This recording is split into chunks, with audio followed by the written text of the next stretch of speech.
ಬಂದು ಎಲ್ಲ ಮಾಡ್ತೀವಿ.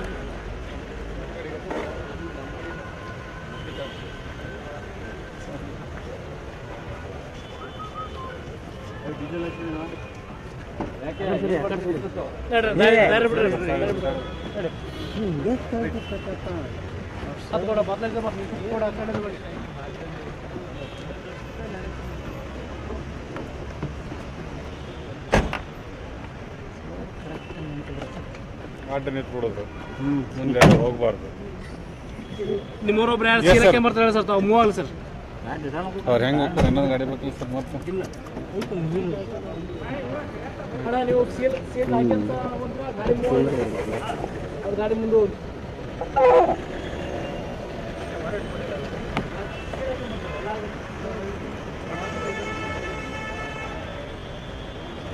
ಸರ್ ಏನು ಗಾಡಿ ಐತಿ. Okay sir. ಹಾಂ ಸರ್ ಹೇಳಿ. ಇಲ್ಲಿ ನೋಡಿ ಸರ್. ಸರ್ ಈ ಕಡೆ ಮುಂದೆ ನೋಡಿ. ಹಾಂ ಹೇಳಿ ಸರ್. Okay sir. ಸರ್ ಇವತ್ತು ಅವರು ಶಿವಾನಂದ್ ನಿಲನ್ ಅವ್ರನ್ನ ಇವರು CID ಪೊಲೀಸರು after 10 days of police custody ಇವತ್ತು ಕೋರ್ಟ್ ಬಂದು ಪ್ರೊಡ್ಯೂಸ್ ಮಾಡಿದ್ದೀರಿ ಅವ್ರನ್ನ. ಆಮೇಲೆ ಕೋರ್ಟ್ನವರು ಅವ್ರನ್ನೀಗ ಟಿಲ್ 9th June 9 ಜೂನ್ರ ತನಕ ಜುಡಿಷಿಯಲ್ ಕಸ್ಟಡಿಗೆ ರಿಮಾಂಡ್ ಮಾಡಿದ್ದಾರೆ. ಅದರ ಮುಂದೆ ಏನು ಪೊಲೀಸ್ ಕಸ್ಟಡಿ ಅದು ಏನು ಕೊಟ್ಟಿಲ್ಲ, ಡೈರೆಕ್ಟ್ಲಿ ಜುಡಿಷಿಯಲ್ ಕಸ್ಟಡಿಗೆ ರಿಮಾಂಡ್ ಮಾಡಿದ್ದಾರೆ. ಆಮೇಲೆ ಈಗ ಅದರೊಳಗೆ ನಾವು ಇವತ್ತೊಂದು ಶಿವಾನಂದ್ ಸಲುವಾಗಿ ಒಂದು ಬೇಲ್ ಅಪ್ಲಿಕೇಶನ್ ಫೈಲ್ ಮಾಡಿದ್ದೀವಿ. ಅದು ಬೇಲ್ ಅಪ್ಲಿಕೇಶನ್ಗೆ ಅವರು CID ಅವರು ತಮ್ಮ ಅಬ್ಜೆಕ್ಷನ್ ಹಾಕೋದಕ್ಕೆ 1ನೇ ತಾರೀಕಿಗೆ ಇಟ್ಕೊಂಡಾರೆ.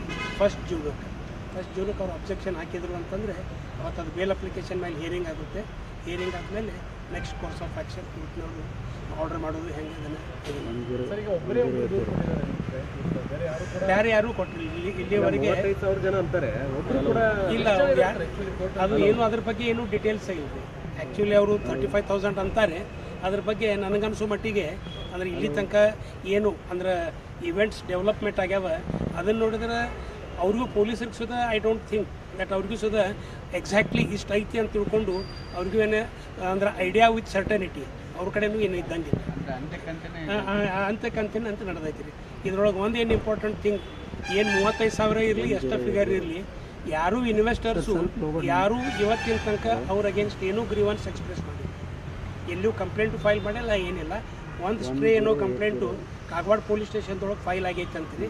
ಅದ್ರದ್ದು ಡೀಟೇಲ್ಸ್ ಇನ್ನೂ ನಮ್ಗೆ ಸಿಕ್ಕಿಲ್ಲ. ಅದ್ರಿಗೆ ನಾವು ಡೀಟೇಲ್ಸ್ ತೆಗೆದಕ್ಕೆ ಅಪ್ಲೈ ಮಾಡಿ ಬೇಲ್ ಅಪ್ಲಿಕೇಶನ್ ಯಾವುದು ಬೇಲ್ ಅಪ್ಲಿಕೇಶನ್ ಫೈಲ್ ಮಾಡಿ. FIR ರದ್ದು ಕೋರಿ ಅರ್ಜಿ ಹಾಕುವಂಥದ್ದು ಏನಾದರೂ ಅದು ಆ್ಯಕ್ಚುಲಿ ಅದ್ರ ಪ್ರಕಾರ ಈಗ ಹೈಕೋರ್ಟ್ನೊಳಗೆ ಅಂದ್ರೆ ರದ್ದು ಕೋರಿ ಹಾಕ್ಬೇಕಾಗ್ತಂದ್ರೆ ಹೈಕೋರ್ಟ್ನೊಳಗೆ ಹಾಕ್ಬೇಕಾಗ್ತೈತಿ, ಕ್ವಾಶಿಂಗ್ ಸಲುವಾಗಿ ಹಾಕ್ಬೇಕಾಗ್ತೈತಿ.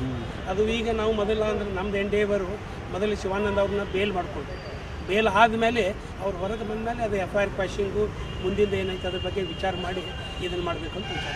ಎದೆ ನೋವು ಇದೆ ಅನ್ನುವಂಥದ್ದು ರಿಕ್ವೆಸ್ಟ್. ಹೌದು, ಅವರು ಕೋರ್ಟಿಗೆ ರಿಕ್ವೆಸ್ಟ್ ಮಾಡಿದ್ದೀರಿ. ನನಗೆ ಎದೆ ನೋವಿದೆ ಮತ್ತು ರಿಪೀಟೆಡ್ಲಿ ಸ್ವೆಟ್ಟಿಂಗ್ ಆಗ್ತಾಯಿದೆ ಅಂತ ತಿಳ್ಕೊಂಡು ಅವರು ಅಂದರೆ ಮಾನ್ಯ ನ್ಯಾಯಾಧೀಶರ ಗಮನಕ್ಕೆ ಅದನ್ನು ತಂದರು. ನ್ಯಾಯಾಧೀಶರು ಅದ್ರ ಸಲುವಾಗಿ ಸೂಕ್ತವಾಗಿ ಪ್ರತಿಸ್ಪಂದಿಸಿ ಇಲ್ಲ ನಿಮ್ಗೆ ಹಂಗೇನ್ರಿ ಇತ್ತು ಅಂತಂದರೆ ನೀವು ಇಮಿಡಿಯೇಟ್ಲಿ ಕಂಪ್ಲೇಂಟ್ ಮಾಡಿರಿ ಮತ್ತು ಅವರು ಅಲ್ಲಿ ಜೈಲಿನೊಳಗಾಯ್ತು ಅಥವಾ ಇಲ್ಲಿ ಬಿಮ್ಸ್ ಹಾಸ್ಪಿಟಲ್ದೊಳಗೆ ನಿಮಗೇನು ರಿಕ್ವೈರ್ಡ್ ಟ್ರೀಟ್ಮೆಂಟು ಸಿಗುವಂಗೆ ನಾವು ವ್ಯವಸ್ಥೆ ಮಾಡ್ತೀವಿ ಅಂತ ಅಂದಾಗ ಅದು ನಾವು ಅವ್ರಿಗೆ ಶಿವಾನಂದ ಅವ್ರಿಗೆ ಆ್ಯಸ್ ದೇರ್ ಅಡ್ವೊಕೇಟ್ಸ್ ನಾವು ಎಶ್ಯೂರ್ ಮಾಡೀವಿ. ನಿಮಗೆ ಏನಾದ್ರ ಸಲುವಾಗಿ ಮೆಡಿಕಲ್ ಏಡ್ ಸಲುವಾಗಿ ಅಸಿಸ್ಟೆಂಟ್ ಬೇಕಾಯ್ತು ಅಂತಂದರೆ ನೀವು ಹೇಳ್ರಿ, ನಾವು ಅದ್ರ ಪ್ರಕಾರ ಕೋರ್ಟಿಗೆ ಎಮರ್ಜೆಂಟ್ಲಿ ಏನಾದರೂ ರಿಕ್ವೆಸ್ಟ್ ಮಾಡಿಕೊಂಡು ಅದ್ರ ಬಗ್ಗೆ ಸೂಕ್ತ ನಿಮ್ಗೆ ಅರೇಂಜ್ಮೆಂಟ್ ಆಗುವಂಗೆ ನಾವು ಅರೇಂಜ್ಮೆಂಟ್ ಮಾಡ್ತೀವಿ ಅಂತ ತಿಳ್ಕೊಂಡು ಎಶ್ಯೂರ್ ಮಾಡಿ. 1ನೇ ತಾರೀಕು bale application hearing bale application hearing ಇರ್ತದೆ. 1ನೇ ತಾರೀಕಿಗೆ ಬೇಲ್ ಅಪ್ಲಿಕೇಶನ್ ಹಿಯರಿಂಗ್. ನಂದು RG ಪಾಟೀಲ್ ಅಡ್ವೊಕೇಟ್ ರೀ, ಬೆಳಗಾವಿ.